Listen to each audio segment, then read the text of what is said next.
বকুলতলা গ্রামে 10 বছরের আসমা তার পিতার সাথে বসবাস করত। তার মার মৃত্যু তার জন্মের কিছুক্ষণ পরে হয়ে যায়। তার পিতার একটি ছোট্ট চাষের জমি ছিল, সেই জমিতে সে মরিচ চাষাবাদ করত। মরিচগুলো বিক্রি করে কোনো রকম ভাবে তাদের দিন পার করত। কিন্তু একদিন কাজ থেকে ফেরার পথে জমিনে পিছলা হওয়ার কারণে সে পা পিছলে পড়ে যায়। এজন্য তাকে গভীর আঘাত লাগে, সেজন্য সে ঠিক মতো চলাফেরা করতে পারছিল না। তার ঘরে এখন খাবারও কমতে লেগেছে। এজন্য আসমা ভাবে যে সে নিজেই জমির মরিচ উঠিয়ে গ্রামে গ্রামে বিক্রি করবে, তাহলে পরে তার ঘরে কিছু টাকা পয়সা আসবে। বাবা, আপনি ঘরে বিশ্রাম করেন, আমি জমিতে গিয়ে মরিচ উঠিয়ে গ্রামে গ্রামে বিক্রি করতে যাই। আমি সন্ধ্যার সময় চলে আসবো ফিরে। ঠিক আছে সোনামণি, কিন্তু খেয়াল করে যাবে আর সন্ধ্যার আগে আগে ফিরে আসার চেষ্টা করবে। ঠিক আছে বাবা যান, আপনি আমার চিন্তা করবেন না। আসমা তার নিজের জমিতে সবুজ মরিচ উঠিয়ে গ্রামে গ্রামে বিক্রি করার উদ্দেশ্যে চলতে লাগে। মরিচ নেন মরিচ, তাজা তাজা সবুজ সবুজ মরিচ, ঝাল ঝাল মরিচ, মরিচ নেন মরিচ। আরে সোনামণি, কে তুমি? তোমাকে তো আগে কখনো মরিচ বিক্রি করতে দেখি নাই। তুমি তো এখন অনেক ছোট, তোমার মা বাবা কোথায়? আমার মা দুনিয়ায় বেঁচে নেই কাকিমা, আর আমার বাবাও শারীরিক অবস্থা অনেক খারাপ। এজন্য আমার বাবার জায়গায় আমি আজ মরিচ বিক্রি করতে এসেছি। আচ্ছা, তার মানে তুমি ওই কুদ্দুস ভাইয়ের মেয়ে যে প্রতিদিন মরিচ বিক্রি করতে আসে? জি কাকিমা। ঠিক আছে সোনামণি, তুমি আমাকে 150 গ্রাম মরিচ দাও। আসমা সন্ধ্যা হতে পুরো মরিচ বিক্রি করে ফেলে। সেই টাকাগুলো দিয়ে দোকান থেকে কিছু খাবার জন্য চাল আর আলু নিয়ে বাড়ি আসে। সেইগুলো দিয়ে ভাত রান্না করে আর কিছু আলু ভর্তা দিয়ে তার পিতাকে সাথে নিয়ে সেইগুলো খেয়ে নেয়। পরের দিন আবার আসমা মরিচ বিক্রি করার জন্য গ্রামের উদ্দেশ্যে চলতে লাগে। আরে সোনামণি, তোমার পিতার কতদিন লাগবে সুস্থ হতে? বেচারা ছোট্ট বাচ্চাকে এই অল্প বয়সে এই মরিচগুলো বিক্রি করা লাগছে। বাবা যান তাড়াতাড়ি সুস্থ হয়ে যাবে কাকিমা। বলেন আপনাকে কতটুকু মরিচ লাগবে? তুমি আমাকে 250 গ্রাম মরিচ দাও সোনামণি। আসমা এভাবে মরিচ বিক্রি করতে করতে আগে চলতে লাগে। মরিচ বিক্রি করতে করতে সে বাজারে গিয়ে পৌঁছে যায়। বাজারে যেতে তার মরিচ হাতে হাতে বিক্রি হতে লাগে। তখন তার সামনে এক মরিচ বিক্রেতা এক ব্যক্তি রাগান্বিত হয়ে তার কাছে আসে। এই মেয়ে, তুই এখানে মরিচ বিক্রি করতে পারবি না। চলে যা এখান থেকে, এক্ষুনি চলে যা। কেন এখানে মরিচ বিক্রি করতে পারবো না বলছেন? কি জন্য আমি মরিচ বিক্রি করতে পারবো না? আপনি আমাকে এখান থেকে কি জন্য যেতে বলছেন? ফালতু ফালতু পেঁচাল আমার সাথে করবি না। আমি তোকে একবার বলেছি না তুই এখানে মরিচ বিক্রি করতে পারবি না, তার মানে তুই পারবি না। তুই এখান থেকে সোজা চলে যাবি, না হলে আমি তোকে মজা দেখাবো। আমি এখানে মরিচ বিক্রি করতে এসেছি, আর মরিচ বিক্রি করা ছাড়া আমি এখান থেকে যাব না। আমার এই পয়সাগুলো দিয়ে আমার বাবার জন্য ওষুধ কিনা লাগবে। অনেক আদর করে তোকে বলেছি, কিন্তু তুই আদরের কথা শুনবি না। থাম, তোকে আমি এক্ষুনি মজা দেখাচ্ছি। সেই লোক আসমার টুকরিতে রাখা সবগুলো মরিচ উঠিয়ে এক নোংরা পানি যাওয়া ড্রেনে ফেলে দেয়। এটা কি করলেন আপনি? আপনি আমার সবগুলো মরিচ কি জন্য ড্রেনে ফেলে দিলেন?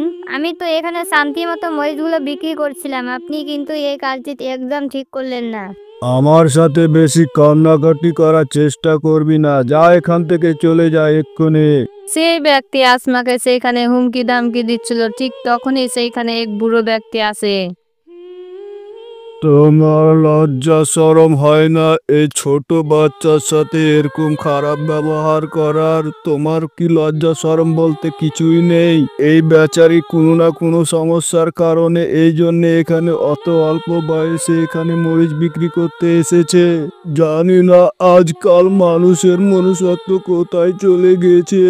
এই বেয়াদব লোক, তোমার ছোট মেয়ের প্রতি একটুও মায়া আসে না? যদি আমি এভাবে সবার উপর মায়া করতে লাগি তাহলে তো আমার ব্যবসায় লালবাতি জ্বলে যাবে। এমনিতে আমি আগে থেকে আমার মাথা ব্যথা করছে, আবার তুমি এসেছো আমাকে জ্ঞান দিতে। আমার মাথা ব্যথা আরো বেশি করে বাড়িয়ে দেওয়ার জন্য এসেছো তুমি, তাই না? যদি তোমার বেশি মায়া লাগে তাহলে তুমি তোমার সাথে এই মেয়েকে নিয়ে যাও। সেই ব্যক্তির কারণে আসমা কাঁদতেছিল। আসমাকে কাঁদতে দেখে সেই বুড়ো ব্যক্তি তাকে সান্ত্বনা দিতে লাগে। কান্না থামাও সোনামণি, কান্না করার কোনো দরকার নেই। না দাদু যান, সে মরিচগুলো বিক্রি করে সেই পয়সাগুলো দিয়ে আমি আমার অসুস্থ বাবার জন্য ওষুধ নিয়ে যেতাম। কিন্তু এখন আমি আমার বাবার জন্য ওষুধ কিভাবে কিনবো? তুমি চিন্তা ভাবনা করো না সোনামণি, আমি তোমার বাবার ওষুধ কেনার জন্য তোমাকে পয়সা দেব। সেই বুড়ো ব্যক্তি আসমাকে কিছু পয়সা দিয়ে দেয়। আসমা সেই পয়সাগুলো দেখে অনেক খুশি হয়। তখন সে বুড়ো ব্যক্তি আসমাকে একটি পুঁটলি দেয়। এই পুটলিটির ভিতরে কি আছে দাদু? সোনামণি, এই পুডলির ভিতরে কিছু মরিচের বীজ আছে। এই মরিচের বীজ থেকে যেই মরিচ হবে সেইগুলো অনেক সুস্বাদু। তুমি তোমার বাড়ির উঠানের সামনে এই বীজগুলো ছিটিয়ে দেবে, দেখবে তোমার সব দুঃখ কষ্ট এই বীজ থেকে দূর হয়ে যাবে। আপনি অনেক ভালো মানুষ দাদু, আপনাকে অনেক অনেক ধন্যবাদ। আসমা সেই পয়সাগুলো দিয়ে তার বাবার জন্য ওষুধ কিনে বাড়ি চলে যায়। আর সে বীজগুলো তার নিজের জমিতে গিয়ে ছিটিয়ে দেয়। দাদুজান বলছিল এই বীজগুলো আমার সব দুঃখ কষ্ট দূর করে দেবে। আল্লাহ যদি সত্যি এই বীজগুলোর ওসিলায় আমাদের সব সমস্যা মুসিবত দূর করে দিত তাহলে অনেক ভালো হতো। আল্লাহ তুমি দাদুর কথা সত্যি করে দিও। আসমা এ কথা বলতে অনেক জোরে জোরে বৃষ্টি শুরু হয়ে যায়। আসমা তাড়াতাড়ি করে দৌড়িয়ে তার ঘরে ফিরে যায়। পরের দিন সকালে যখন বৃষ্টি থামে তখন সে মরিচ উঠানোর জন্য জমিতে যায়, কিন্তু তার জমি দেখে সে আশ্চর্য হয়ে যায়। আরে এ আমাদের জমির কি হয়েছে? এতে তো সাদা রঙের মরিচ ফলেছে।